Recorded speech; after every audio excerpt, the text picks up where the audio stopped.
Hello and welcome to this edition of Caribbean House Talk.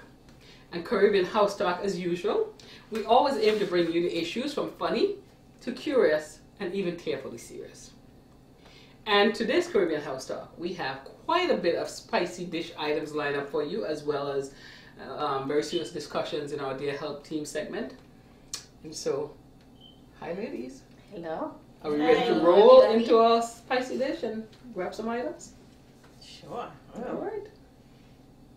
Oh, that's me now, huh? Okay, let's do this. All right. Here we go. I'm trying to get this thing open up. Can a jealous friend be a true friend?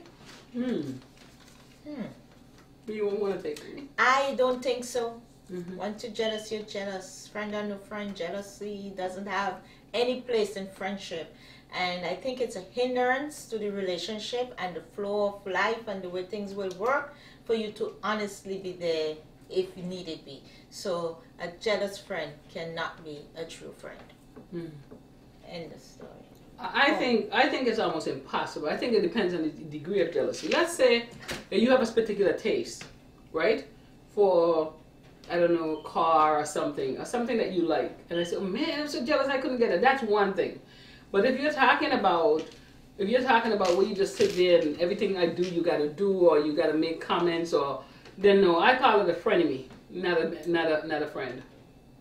I have a way with cutting people off. I really do cut people off. If I find I am not comfortable with your conversations, the thing that you say and the way you act around me, and I just pull myself away from you. I will cut you off. And I think that many a times, and I've learned this very not too long ago, maybe 2 years ago, I've learned that when God is closing doors, don't try to open them. And I would take that as a closed door, and I will not try to open it, because sometimes you feel it. You do feel it. And I do have a kind of connection. I have a connection with the universe, I would say. I know when the Lord is speaking to me. I'm spiritually equipped enough to know that when something is not working is when that door is being closed, and it's when I have to shut it and keep moving. And I've done that, and since I've done that on several occasions, things have picked up change or turned around in my life. And I know I would take it as a way of growing, so to speak, and learning to see beyond what I can normally see with my naked eye. I see with my spiritual eye, and I take that as a form of guidance to take me through life, because you do need to depend. Because once you have your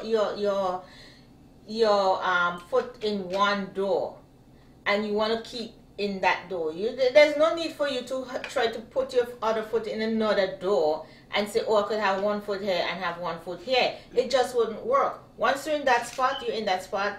That's what you find out. You find yourself being guided in the way that you want to go, because you do know where you want to go in life after a certain point in time. But you can't be there and be here.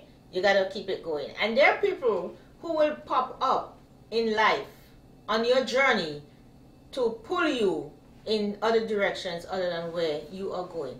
And for me, those people need to be cut off. And that's why when you have a garden and there are weeds coming up, you know the weed doesn't belong there, you go and you pull it out.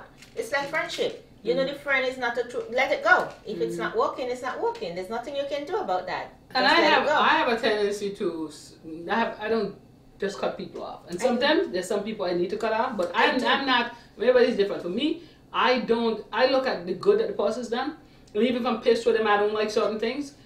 I tend to, my grandmother taught me, if somebody's done 99 bad things to you and one good thing, remember that good. But sometimes I do it to my detriment. Now, it's one thing to have where somebody has a little, man, I'm so jealous of, man, why can't I have your taste in such and such? That's healthy jealousy. Let go. No. No. I wouldn't drop a friend because of that. What I'm saying is, hear me out. But hear me out. We're talking, okay, let me give a better example, because I think I'm not making myself. Yeah, so let's say that you have a friend, and you have this way of doing your hair, right? I said, man, I wish my hair was like that. That's different. Well, exactly. So that's the level I was talking about. friendships where that could happen. That's different. When you have a friend that everything you do is a competition, they got to make comments, they got to cut you down a little bit, that is not a friend. That's the one that you cut off. That is what I thought. Yes. That's what I'm saying. Yes. Yeah. So I wanted to make it clear that distinction between what you're saying and what I'm saying. So now we understand each other. I see where you're coming from. But at the same time, you're talking about 99 good and 1 bad. Sometimes that 1 bad does destroy all that freaking good that's been done. Okay. And you could feel... Sorry, I'm sorry about that. But I'm not that crazy about the language either. But the thing is, sometimes you tend to get hurt in so many different ways when you keep looking at the 1 good or the 99 good that somebody did to you and that 1 bad. You bring that up in such a way that you want to convince yourself, oh, it's not that bad because you did this to me and you did that for me and you did that and you did that. But there are times in your life when you just have to turn your back on all that and keep moving, because that 1 good, that 1 bad that person do is so bad that it can just wipe out all the 99 little goods that you did. And it do happen for people, and some people hold on and some people let go, but they hold on for so long that they can't even see sometimes that how much that 1 bad has destroyed that relationship. The only person let's say this. I think it depends on what the bad is. What about the bad? No, you can't say that, because the bad and there's real bad. So I think to me it would depend on what it is and the degree of it. Bad is bad. You know? Bad is bad. There's some things you cut off, there's some things it's just like a family member. Here's what I do. I have friends that are just friends or acquaintances. I have friends that I consider more like family. And I deal with my family where, even within my family, there are people that, oh God, I ain't gonna trust them but so far with certain things, but I do love them. And I can't cut them out of my life totally. So I think if I have a friend, it depends on the degree of the friendship. It depends on the degree of the bad. Okay, let's say for instance, I have a friend, and she tends to be like flirtatious with my husband. No, that's a bad. Or my boyfriend or whatever. That's a bad. That's not the kind of bad. Right. So I'm saying it depends. So I'm giving that. So that's a kind of bad that you would cut that person. Okay, the friend is not going to do that, right? But let's say you have a friend that just have, I don't know if you guys could think of something, but something that is annoying and it's bad, technically speaking, but it's not to that kind of level. You know, there's some things I could live with. There's some things I'm not going to live with. Right. There's some things I cut and some things I say, okay, you know. No, I cut. I do cut. Honestly, I cut. Because there is, I would think, there is bad that you could say, oh, I'm so mad with you. I'm so mad with you that I could do things to you, you know, stuff like that. You're going to get to that point. But then you have to know if at that point you want to be cutting off. If I am mad with you, I'm mad with you. But if I have to cut you, I will cut you. Right. I think we're saying the same thing. But I'm just saying it's not bad, it's bad, because it's bad and it's bad. You get what I'm saying? Well, you see, if I have to get to bad, I've been in too many bads already. So when I get to the first bad, nah, I don't think you're a real friend. You do that. Yeah, me going. Well, I mean that's to each his own, but to me, I don't feel like friendship. It takes a lot to make me mad, to be bad for me. It takes a real lot.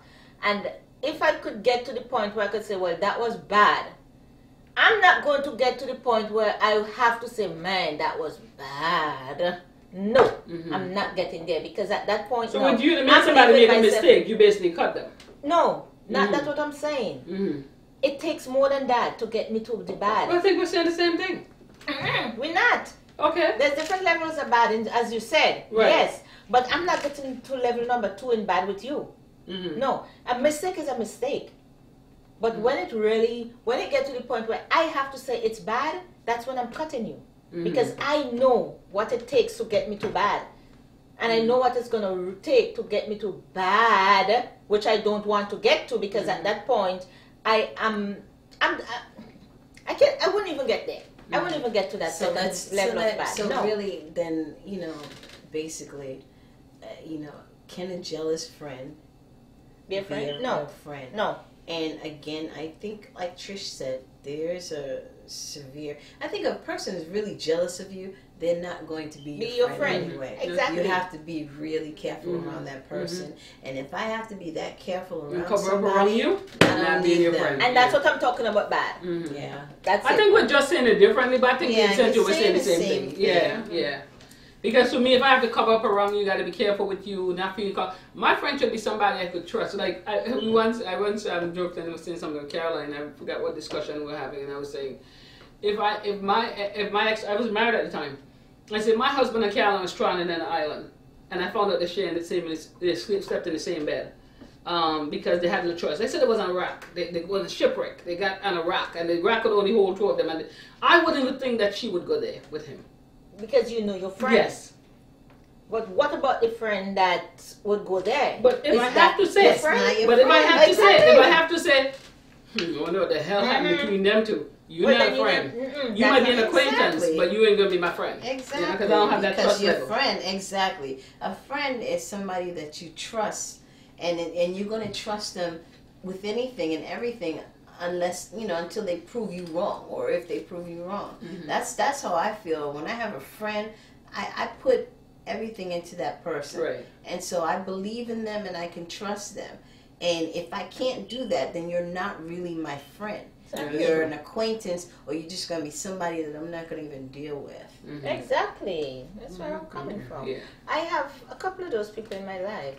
Yes, I do have. I can count them on my hand. Mm-hmm. How much of these people I can really say is my friend? I can tell you anything. I know it's gonna stay there. Yeah. I can, especially I have this one friend that I grew up with. She would always be my friend, no matter what. We have never crossed the line. I'll do anything for her, and she will do the same thing for me. Yeah. And if she's the friend that will leave what she's doing and come and help me do what, just like the two of you, mm-hmm. I have that friendship. And no matter what, how much far apart we are, as soon as we are together, it's like we were never apart. And sometimes we try to make dates so we can meet once a month or twice a month. So I haven't seen her in a while, but we talk a lot, and sometimes we don't even talk, but we try and make dates and try and meet up, and sometimes we cancel on each other, and we cancel because we just couldn't do it. Mm-hmm. But the friendship is there. Right. The friendship is there. A real friend is not going to be jealous of you. Mm-hmm. And I can't get to that point with her because I know she's not going to go there. I wouldn't... Yeah, I have to trust my friend. Yeah, I can trust we have to be able to motivate each other. To my friend. We have to be impartial. Like listen, I listen to her, she listens to me. Of course, there's going to be times where we're going to judge each other, but it's going to be in a positive way. But I have to really trust my friend. I had someone that I thought was my friend for a long time, and I had to let that person go because the trust wasn't there. Mm-hmm. And I noticed certain behavior from her that were jealous behavior. I said, okay. But it takes time, and they do a lot of great things for you, but then you have to sit down and decide, okay, she does a lot of great things for you, but you have no trust on her. Right, the trust is the thing. The trust is the thing. And when the trust is out of the window, when one person does, and I think it's really unfair of humans to do that, but we do it. Yeah. This person has been a friend for years, and then one mistake, and we throw it out of the window. That's what I'm against. I don't do that. But it depends on the degree. But it depends on the degree of the brand. Yeah. If you continue that friendship after that betrayal, you're not being real to yourself or the other person. Exactly. Because you're in the back of your mind, you're thinking, is she talking about me today? What is her intention? And anything that she does for you from that point forward, you don't take it as truth. Exactly. So that's what I'm talking about. Yeah. Sometimes you just have to cut it. Let that one, that 99 good go down the drain because of that one bad. Yeah, and I think and that happens. Yeah. That happens. And the relationship will never be the same after that one bad. So there's no need for you to come and bring up this 99 good that you were doing over the years. Well, if you were that great to me and you did so much good, why you have to bring this one bad in? Why you have to go and do what you did? I thought we were at the place. Right, so that's why we have to let them go and keep moving, because you don't want it to get too bad. because it might You gotta know really the be cut. that You bad. gotta have to know the cut. That's what I'm saying. And All right. There's also friendships may not be permanent. They may be for a season. Exactly. reason. You move on Yeah, for a exactly. reason. Exactly. And you move on. It's like relationship with a companion. It may not last forever. Remember, it's a ship. It's a ship. It will keep It will sailing. keep sailing. Exactly. All right, so we'll pick out our next dice to this topic. Okay, let's see what we have here. What will turn you off about a man? Age. Broke. Money. At my age, like I said before in an earlier show, I do not date men that are, let's say, more than 5 years younger than me. So they're usually around my age, and my next zero in a few years is a 60. So you can figure out where I am somewhere in between there. Why would I, at this age, be dating a man? You have a few years when you could probably still be with somebody who's trying to build a life and have a child. My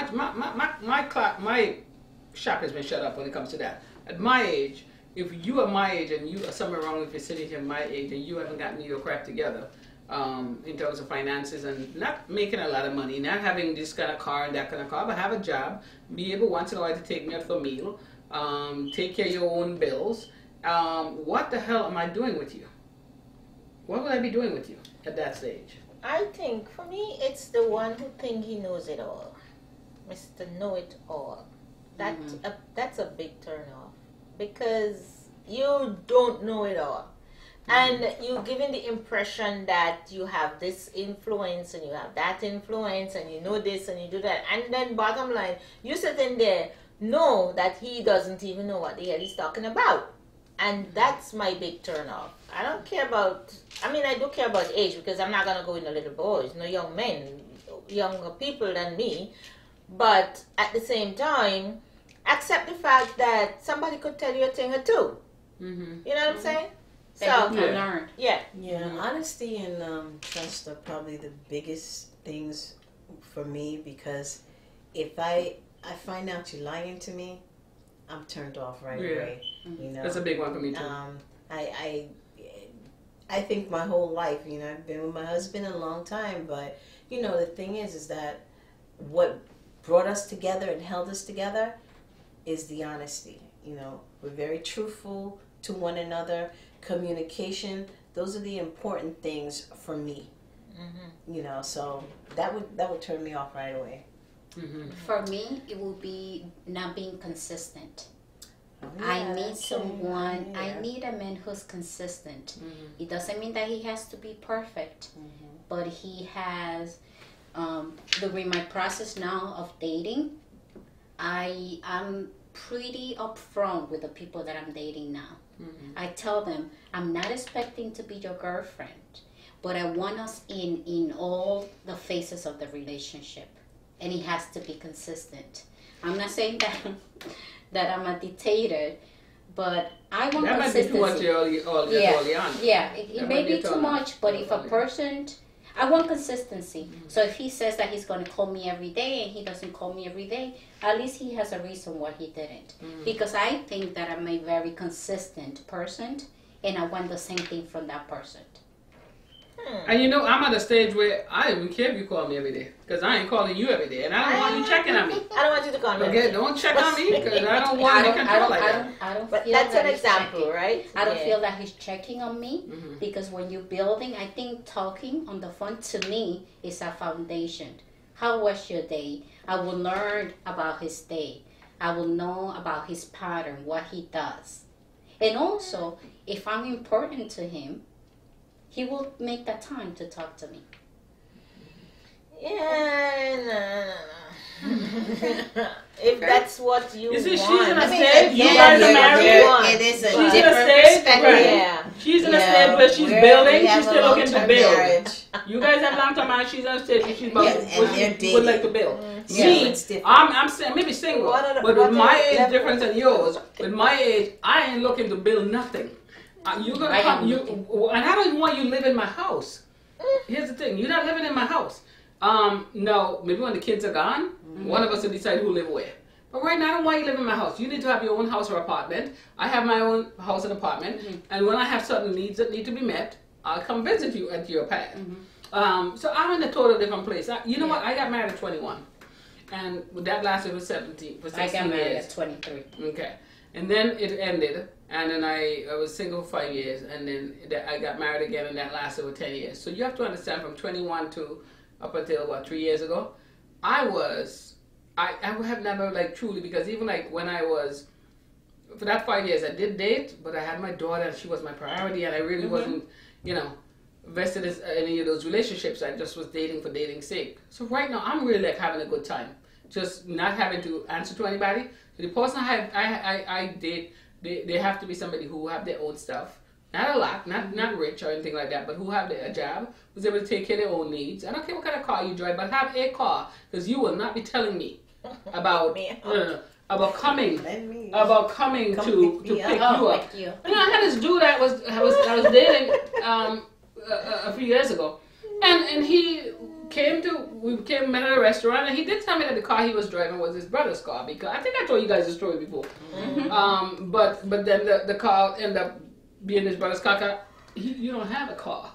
He didn't tell me that. He said his truck broke down, and then he actually picked him up on the second date, and the third date, and I said, "What's going on? Do you not have a car?" And he says, and his car got and eventually I just had to really sit this guy down, and I just had to sit this guy down at some point, and I looked at him and I said, "Remember when we were talking about dating, and you said even though you only have a master's, you don't date women who don't have at least a master's? Even though you only have a bachelor's, you don't date women who don't at least have a master's." I said, "I don't date men who don't have a car. You have got to have a car." Exactly. Okay? It's okay if I pick you up sometime, not because you don't have a car. You're 50-something years of age, you don't have a car? I dropped him. I was like, that is not worth that. That is not worth that. There's no way at this age I'm dating somebody who don't have a car. I don't like men that lie and play games. The one thing would turn me off with somebody is you're playing games, just to be honest.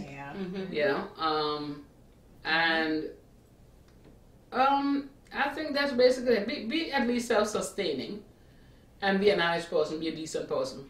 We ain't kids, we ain't gonna be all over each other. No, you gotta be so romantic. I don't care about all that. As a matter of fact, that could be a bit annoying sometimes. You don't have to be checking in with me. I don't have to check in with you, but you better not try to hold me down while you're doing whatever you want to do. It's okay. We could just have our separate lives. I like it like that right now anyway. But just be an honest and a decent human being, and who can sustain yourself. Okay, don't come trying to borrow this from me and this and that. So that's my Makes sense. All right, so you do the Caroline little thing. Yes. All right. So, can your in-laws be your true friends? Can your It can in-laws happen. be your true friends? It can happen as well as it can't happen. It's 50-50. Not that they can't be your friend, but can they be a true friend in every sense of the word?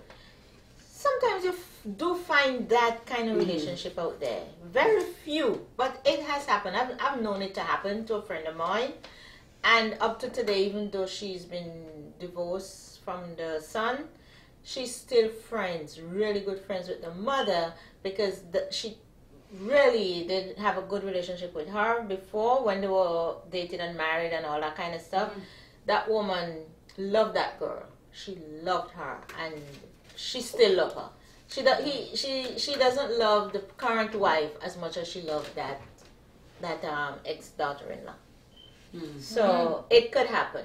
It happened to me. So I mean, snow could fall in the middle of July, so it happened to me. But I had then, my high school sweetheart.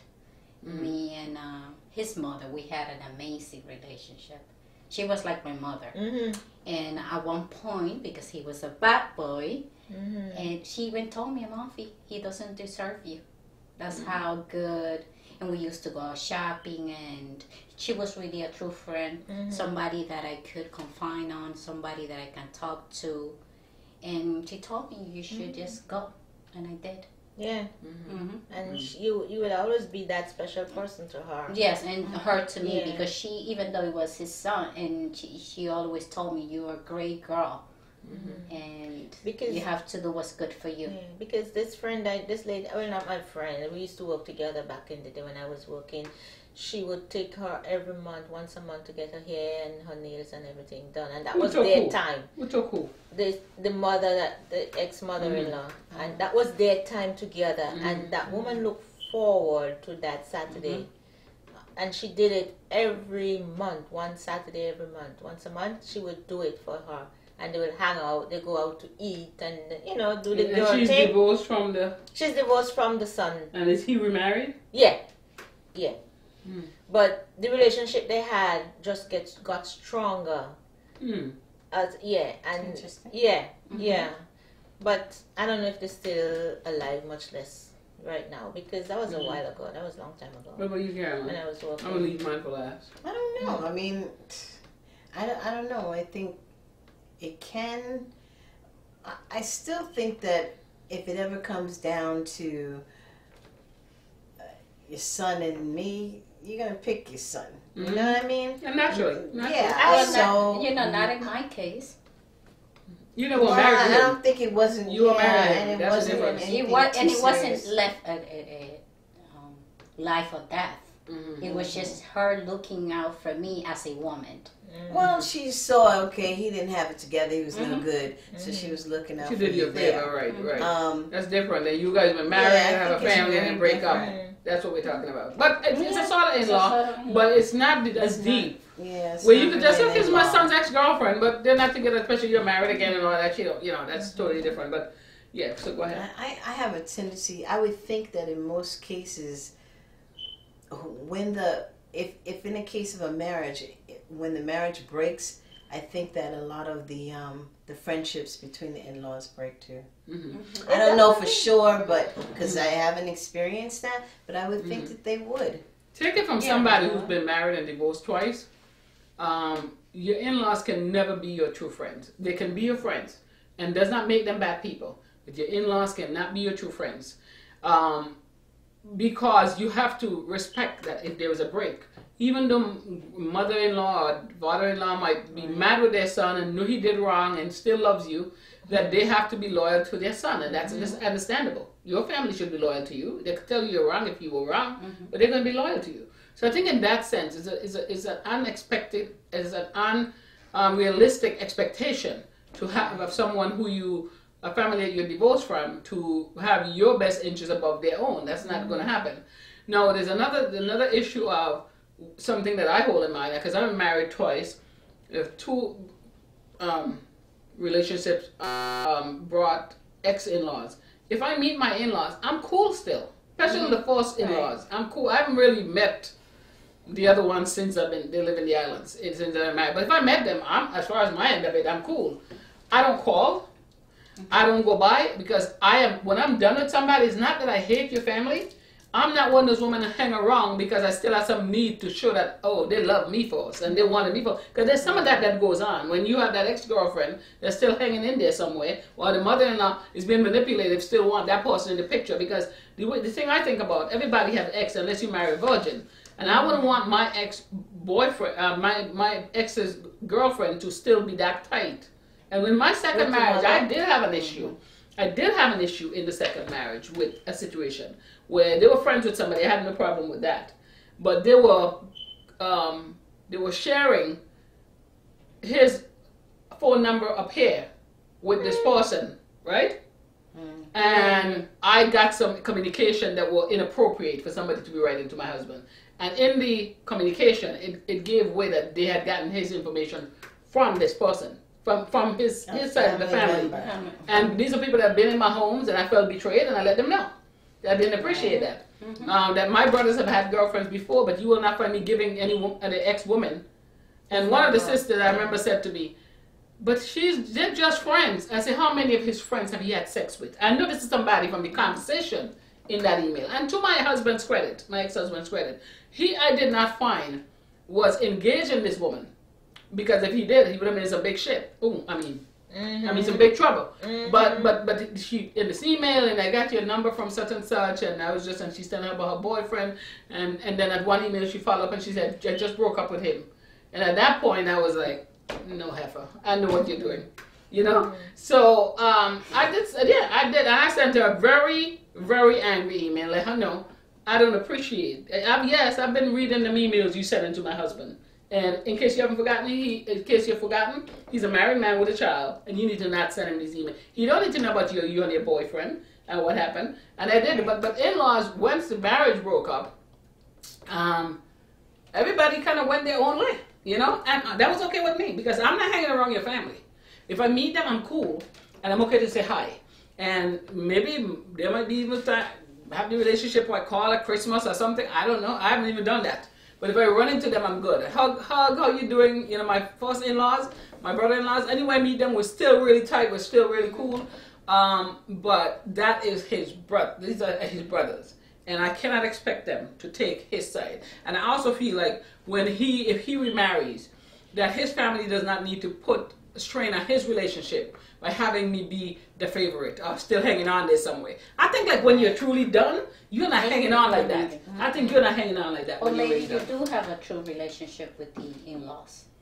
You could be done. You could do it. I've seen it happen. It happens, and it does happen. It has happened. It can't give a blanket statement that it could never happen. It has happened.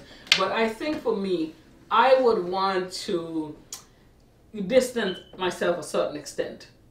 We are still cool when we meet, but I ain't gonna be all over your place, calling you every minute. Yes, you should. Hanging out with you. Yes. Going shopping. No, that's not happening. I'm done. Your family, they have their loyalty to you. Maybe she wasn't done. Maybe. Okay, if you have a need to keep hanging in there with an ex-in-law, it probably is not done. You want that new wife to know that you're still the favorite. You still in there. That's my feeling. Well, you're right.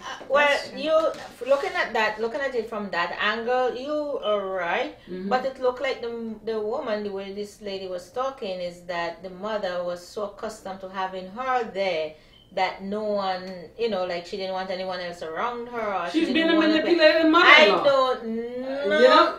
That's not unusual. My son, one day he get married, I probably post some of that stuff. He bring me a nice girl, and then he doesn't walk out with the girl after they got married or divorced or whatever. The ex, the ex have to have the sense to know not to step into that relationship. The mother is being manipulated. Exactly. Okay? Because she wants to keep that favorite, and she is getting something out of that. You see, we don't do things in life unless we're getting something from it. So she gets a gratification. His mother loved me. She's always loved me. She's still this and she's still that. There's some feedback, something you're getting there that's keeping you going there. You know what I mean? All right. So we're going to take a break. And when we come back, we're going to go with their help team segment. And we'll be right back.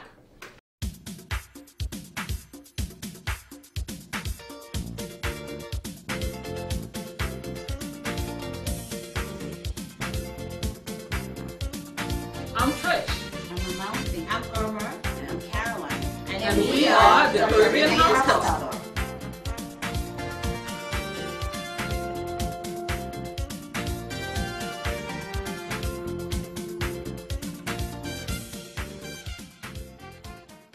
Welcome back to Caribbean House Talk.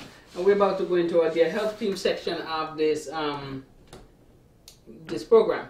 Now, I have a topic that I'm going to discuss, and it kind of borders slightly on one of the topics that we covered in the earlier show about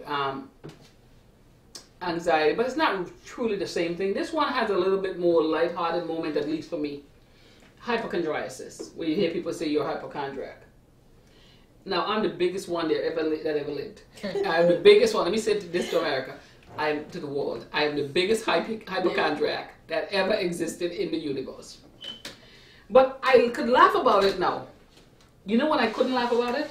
And it all is wrapped up somewhere with the whole anxiety thing and having that kind of a situation going.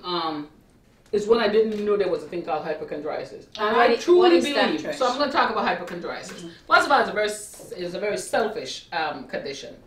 So it's where you, like for instance, if I am listening to television and they're talking about an illness, and they're talking about the symptoms. I'm Alfie, I swear to you, I will have those symptoms in 2 minutes, in that moment. So you're lying. And if I hear about an illness, I'm going to go check. I used to have on the medical books. And I would check all the symptoms. And of course I would have them. And most conditions, bothers are the same kind of, and similar. A lot of conditions share certain symptoms. So you can't just say because, I have one or two out of it, and oh my God, I have this wrong with me. And girl, I used to drive myself crazy when I was younger. Now I could laugh. It's actually funny for me now. And that's why I tell people about trying to take yourself too seriously. I've come along with it. Trish in front of you is somebody who have a sense of humor, to somebody who could be a little crazy without worrying about everything, taking everything so seriously. Right. You Trish, you're looking at somebody who could say, listen, I'm a hypochondriac of the worst degree. Okay? But it's not anything frightening. When I really thought that these things were real, that these sensations were real, is when I thought it was funny. You got people who, like I said, one of the things with hypochondriac, they have to have those books that they search to see symptoms of this, symptoms of, and you know the first thing I did, I threw that shit out. That book, I threw it now out. You have your phone. No, I don't look at my phone. My son look up his phone, and after that. No, I have my phone. When you see me on my phone, I'm doing my Facebook thing, I'm doing whatever. I don't look up stuff. I actually, one of the ways that I help to control myself with that situation was the fact that I threw out that stuff. I don't look at that stuff. And when I see something and I still have the tendency in my body going to the sensation, I have a tendency to laugh and say, oh girl, you know you're just being a hypochondriac. And I could laugh at myself, and it's not this thing that consumes me and make me feel like, oh my God, so I wonder what's wrong with me. Am I getting this? Am I getting that? No, I'm a total opposite now. I'm a total opposite. But there was a time before when, oh my God, it would ruin my whole day because now I think I have this. I think I have that. And y'all know out there who listen to me, y'all know that a lot of you suffer from this, especially women. It's a very selfish condition, I said before. Very selfish. It's so, you're so fixated on yourself and consumed with yourself and the sensation and what you're feeling and and it's in your, 3/4 of it is in your head. You know what I mean? 3/4 of it is in your head. So don't take life so seriously. Lighten up, take a breath, laugh at yourself sometimes. Laugh at yourself. I mean, just crack yourself up laughing, oh Jesus Christ, girl, you know I am just a hypochondriac right now. Oh, I know I'm being crazy right now. And that's how I basically conquered that situation. But again, if you're not aware that there is such a thing as hypochondriasis, and understand the makings of it, it really could seem so real, and it really could stress you out and end up with anxiety, because if you're really thinking all these things are happening to you, you're going to end up being anxious. You know, so I'm a work in progress. I've made great progress, I have to say. But I used to take everything on. Oh my God! She knew me when I was at my worst. Oh my God! I took things too seriously, and I put myself into mental mess, like just stressing out over stuff, you know. But anybody here have those issues? Most people when they deal with anything mental, they don't admit it. Honestly, I don't have this kind of thing going on. I think you never sit there and consume, being afraid you have something. No, never. Even when you're about to have a medical, like when you're about to have a physical, like I used to be a mess when it's time for the physicals. Because I think I am so healthy. I think I am so together. Honestly, in my head, I think I have a good thing going on in my body and in my spirit and in myself. I honestly do, because I always say, growing up, my mother used to say something. She used to say, God make me and God will break me. And I grew up and hearing that, and I take it to the next level, honestly. I usually say to myself, oh, I'm so healthy. Oh, I am so strong. I'm so beautiful. I can do anything I want to do. I can, I always tell myself that. And I never, ever thought that I was sick in any way.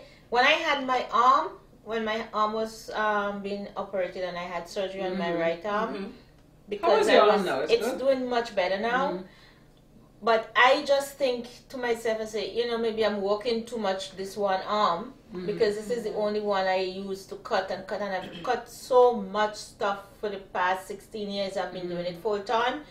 I've made over 1,000 pieces of garments. So I chalked it up to that by myself. More than 1,000, because I would do a whole show alone by myself. I've done several shows before, and plus proms and wedding that I do, and just people going on vacation. I do a lot of work, and this one arm. So I chalked it up to that, and I just kept going. You see, the difference between you and a hypochondriac is that you chalk it up to that. You're thinking rationally. With a hypochondriac, They're not thinking like that. You say, okay, I'm cutting a lot of stuff. Great way to be. You're cutting a lot of stuff. I'm walking this arm too much, and it's breaking down because I'm walking it too much. Hypochondria ain't gonna leave it there, honey. Oh my God! I wonder if I have a tumor in there. I wonder. No, I ain't go that. I did not go there. Okay, but you know, you're clearly when I went to the doctor and I told him what was happening, he said, "Oh, your shoulder is frozen." I said, "No, it's not frozen. It's beyond frozen." Because I know how I feel. And I was telling him, and he said, well, maybe you need to do surgery. Let's check you out and see what's going on. And then he did send me to the specialist, and we did all this stuff. And then they said, yeah, I should do it. And then when I went to do it, he said, you'll be down for like a month. You can't do anything for at least a month. So I said, no, I have a job to do in 2 weeks. He said, well, you can't do it. But I know in my heart I can do it. And I know I'm going to do it. And I did it. But he didn't know I do it. When I went back to him, he said, oh, you're doing well. I'm glad that you good to see that you're not using the arm. He didn't know I knock out. He didn't know I knock out 2 jobs already since I'm home healing. So I just tell myself, you see, I use my mind over matter. And I just tell myself, I'm going to do this. And I will do it. I just might not do it as fast, but I'm doing it. So I kind of override a lot of feelings and a lot of things. I just like to be daring. I think I have that spirit in me that comes up. That's a great quality. That's a great quality. It comes up. And you know, at the end of the day, when after I had gotten like a handle on this, and I kind of could laugh at myself and say, you know, like I would have never said, "Oh, I'm the biggest hypochondriac." No, because then it was really serious to me. And oh dear, you don't want anybody to know. No, I can laugh and say, but once I got a handle on it, then it ceased to be a problem at that point because I'm not taking it to that level. You know, I don't. What I say is this: you're gonna have a thought, something will flash into your head. You don't have to chase after it. And that's what I used to do: chase down the road behind it. And I start from the worst case scenario and I reel myself right back to it. Well, it's not as bad after all. So, you know, that was sort of an interesting little thing that I went through. Well, I don't believe in wishing anything into existence. I think if you dwell on the negative happens to you. So I always try to keep a positive aspect. You know, if something is wrong with me, I acknowledge, yes, there's a problem, and I need to go seek out, you know, doctor or whatever it is to fix the problem. But I've learned to kind of pull through everything, and I try to keep positive about everything. I don't like to dwell in, oh my God, my leg is really killing me today, so I'm not going to exercise. I have to be in serious pain to not do it. Otherwise, I keep it moving. But that's not necessarily No, but this was just an example. Let me show you what hypochondriac would go. Because I don't. Oh, you don't. Because here's the thing. Right. I know you don't have it. So I'm giving you a test here. Yeah. You don't have it. Because here's where the hypochondriac will go with that. Your foot started hurt you. Oh my God, I'm having a stroke. I mean, but I think it's a mess. That came after your anxiety. That was probably the two working the together. two You know something? The two are. That's why I said it's slightly Absolutely. connected. And you find out when I conquered one of them, the other one came into reality because when I was listening to them talking on that tape and talking about, that was definitely part of the component to it. You know, it's a selfish condition that you're so fixated on yourself and the sensation. And, you know, if you feel a little twitch, your teeth hurt, oh my God, am I this, am I, you know. So what you see in front of you is somebody, and this one has seen me at my worst. Thank God that I didn't meet you at that point because I was like, trash, you need to go and work out. I was a mess. I was really a mess. And those days, I was actually working. I used to do kickboxing. I used to, you know, really be in shape. I was, listen. We went through a lot of like, come on, Trish, let's take a walk. Let's just breathe. Just calm down. Breathing does. Relax. Oh God. Breathing is so amazing. I don't breathe. I mean, that way. You don't breathe? No. I mean, I breathe every day. But that control thing that you guys do, I don't do that. Try it, girl. Maybe you're connected with the universe. Yeah, maybe she's maybe you know she have that. Maybe her positive self-talk and so forth is another version of that, so that works for her. Yeah. With me, I need the positive self-talk. I also need the breathing. Yeah, because I'm high strong. I work from home, and I get up I treat it as if I'm walking outside. And I start work at 9, and I finish at, sometimes I finish at 7, 8, but I shut down everything at midnight.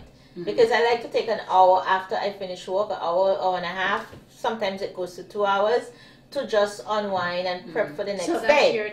So that's my thing. But when I get up in the morning, I get dressed.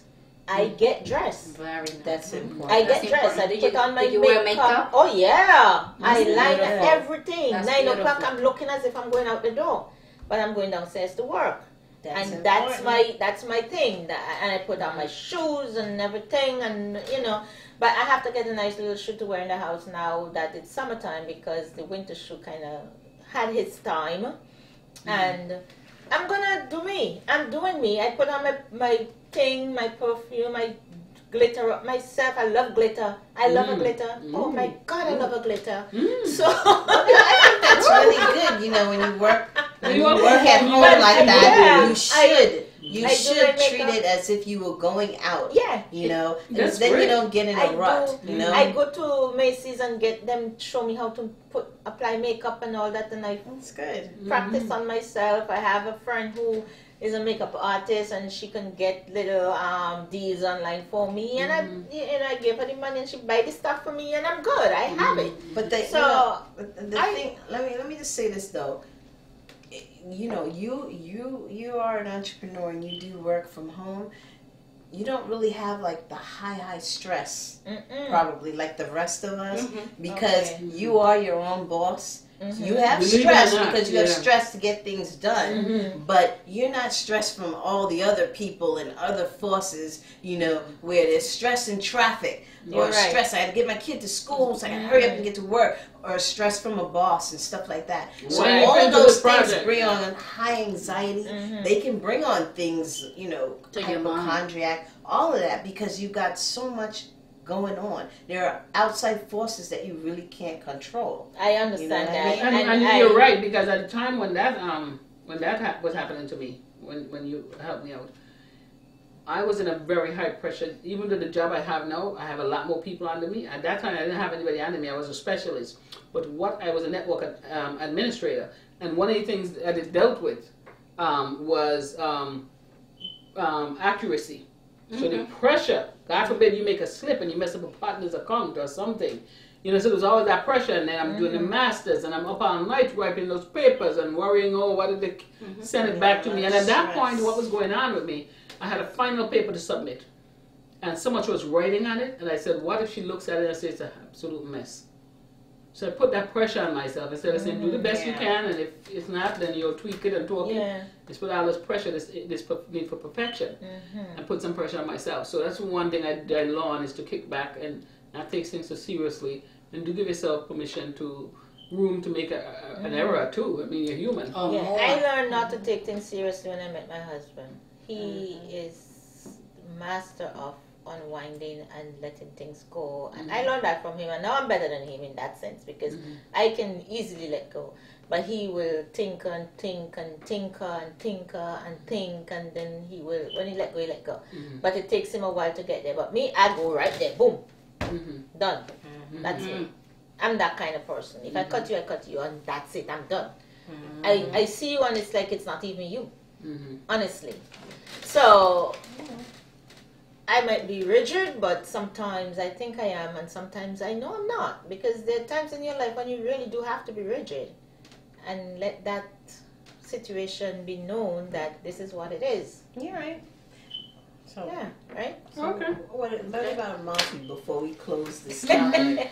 What do you think about hypochondria? Hypochondriasis. You ever had any touch of it? Because some people have a small amount of it, and it's not like the serious way mine was. But have you had any component of it? Any kind of? You mean? Please don't let me be the only mess that's about this table. Jesus Christ! You may Pretty be much. No, I think You should say you may be. when I started following the journey of health and fitness, it wasn't that I was thinking about me specifically, but I was looking for solutions for other people. And somebody would tell me something, and I would look it up. And I was like, maybe they have this, maybe they have that, maybe this is what we need to do to fix it. And I still think that I have a little bit of it now, but not for myself. Because you're for always others. telling me things to do to fix my Yes. me. Yeah, Yes. that's So true. I think it's he has, but I think it's more to try to help more than being worried about the person. And the main thing is for that person to be happy. Like I love a person that has accomplished something that they want. That makes me happy. Look at them being happy. So That's good. no. Good. All right, well, I'm the only one who's a mess on this at this Wow. table. Anyways, maybe No, you know what? We all are a mess in other In ways. other Yes, ways. and I own my Yeah. messiness, honey. I own my mess. And hopefully, on a very serious note, hopefully that talking about subjects like this would help people who might be suffering with this. That way you know it's not. We're not saying that if you're experiencing things like that and it's at a stage where you can't cope with it, you should go and seek help. And whether it's medication, whether it's counseling, you should definitely seek help. We're not giving these advice here, or it's not so much we're giving advice. We're not talking about these things because we have the answer to your problems. But hopefully by talking about it, you will understand other people struggle with it. Maybe that is what you need to kind of put it in perspective. Right. So that's what our aim is here. Like, it's nothing like listening to people. It's been, what is this now? It's been 16 years since I had my panic attack. And I have never, I've had a lot. I've been through divorce, I've married, been through divorce, had a baby at a late age, done all that. And I have never had another one. Not an unusual one. I remember my grandson one day, he was with me and he slipped away when he was little and he tried to cross paths and this old lady was coming out with her car. Of course, different. that's a natural different. panic That's a attack. natural But for me to just have a panic attack, 16 years, I've been good. And I could laugh at myself. I could admit these things. I could hope to be able to share by sharing with you. It will empower you and help you in some way to just know that you're not the only person who suffer from this. Look at me. I'm quite not, well, I'm as normal could be. We will see about that. We don't know. I'm normal in my way, in my own crazy way. Yeah. We'll see But about that. Let's I'm see okay. what you will bring on the next show. I know. Yeah, listen. Don't even try to make it out of me alone bringing these things. Some of you all are offering some of these stuff too. Well, But they're gonna sit back here, people. They're gonna sit back here and make me look like the nut. I do one with no shame. I'm going to. I would tell you that I have a little streak of ADD. I do. Oh, I you like do? things lined up neatly. I like things on separated by color. That's a I different. put- That's I- another that's- show. okay, That's we should another discuss show. That's that. another Yeah, show. we gonna put that one down. That's That'll be another thing. That's I another think we show. all have some of that. We I do. have that. That's Yeah. me. That is me. Yeah. My things have to be packed away neatly. and- Okay, we're gonna talk about it We're another show. gonna- You're gonna hold that. Yeah. We're gonna talk about We that. got a lot of shows to go Yes. to. So we're gonna take a Okay. break, and when we come back, we're gonna just give a quick update on some things, and we'll be right back.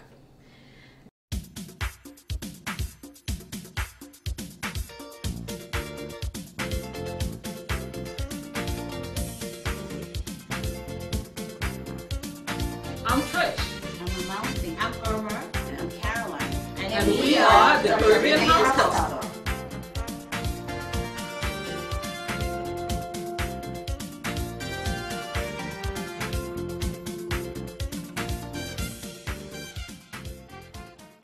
Welcome back to Caribbean House Talk. And we're just going to give a little update of some things in the news. And this is not necessarily anything that serious that we're about to touch on. Entertainment news.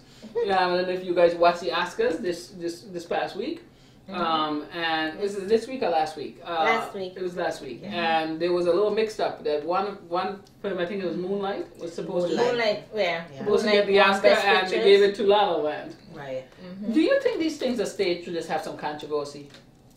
What do you I guys don't think so. No. Not that one. No, I don't think that was a stage in any way because the way it was done, it was an honest mistake. I thought so. I thought it was just an honest mistake. Somebody not paying close attention, and the wrong envelope was passed. And the way it was caught and retract right there and then just make it acceptable. I think it was an honest mistake, and these things do happen. People make mistakes all the time, every day. God knows I make my fair share of mistakes per day, and if it could be, sometimes it can't be solved that easy. Sometimes it can be. So I chalk that up to just an oversight. I do too. I mean, everything that happens is not Conspiracy racial or conspiracy. I don't think racial, but I think I wondered whether or not it was probably staged. No, I don't think it was staged. And they gave a good explanation as to how it happened. Yeah. You know, where you have two envelopes because you don't know where the person's coming from. So they could be from the left and the right.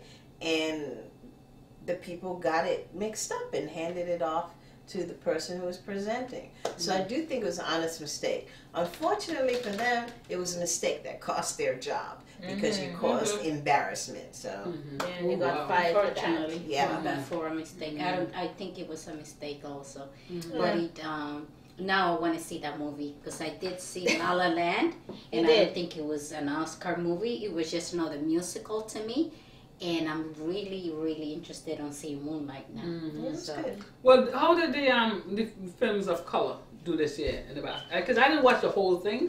I didn't watch the whole Oscar, so I didn't know like who got everybody who got what. They did much better than the last year, time because last time they hardly got anything, if anything at all. And I think because of the concerns that was raised from that time, give them the opportunity to collect a couple more this year. But I think they're still going to get some more because Fences really is a touching movie. And that movie, whoever's looking at I was Fences, really disappointed. I'm disappointed because Fences deserve something. Denzel was They got nothing? He did well. He did wonderful. They got nothing. No. Wow, that's No, a shock. let me back it up. Viola got something. Davis What did she get win for? supporting Supporting actress. But the movie But I mean, itself, the movie itself Yeah. was just Wow. fantastic. Mhm. I mean, he did an amazing job with that movie. He put me back in the day when parents really concerned about their children and cared and give, you know. Yeah, he put me back home.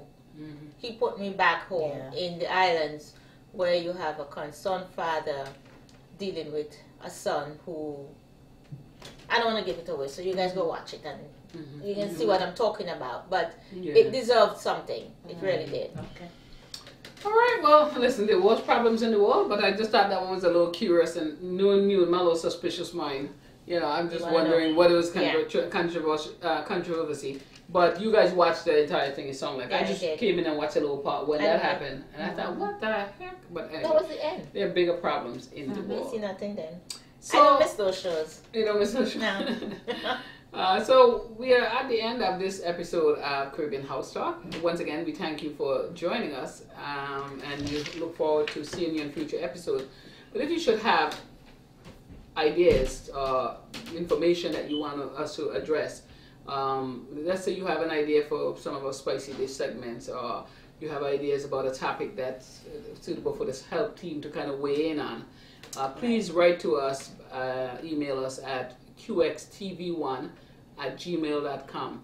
That's CUEXTV1@gmail.com. The email address is on the screen below. And we look forward to joining you on future episodes. And just remember, we are everyday people like you. We've been saying it and we do mean it. And we have some of the same issues that you have. We are going to be discreet if we're discussing something you send to us. And hopefully by what we try to do here is to edutain people. We entertain you, but we also try to educate you about things. And we try to be an uplifting voice. Somebody that you could look at and say, wow, my mother used to do that or deal with that, or oh, my niece had that, or I had that problem. And sometimes you might be struggling with something that you haven't even really let anybody know. But just by listening to us, you might be like, oh my God, now I don't feel so bad. Okay? Right. That's what we aim to do. So, join us in the next edition of Caribbean House Talk. Bye-bye. Bye.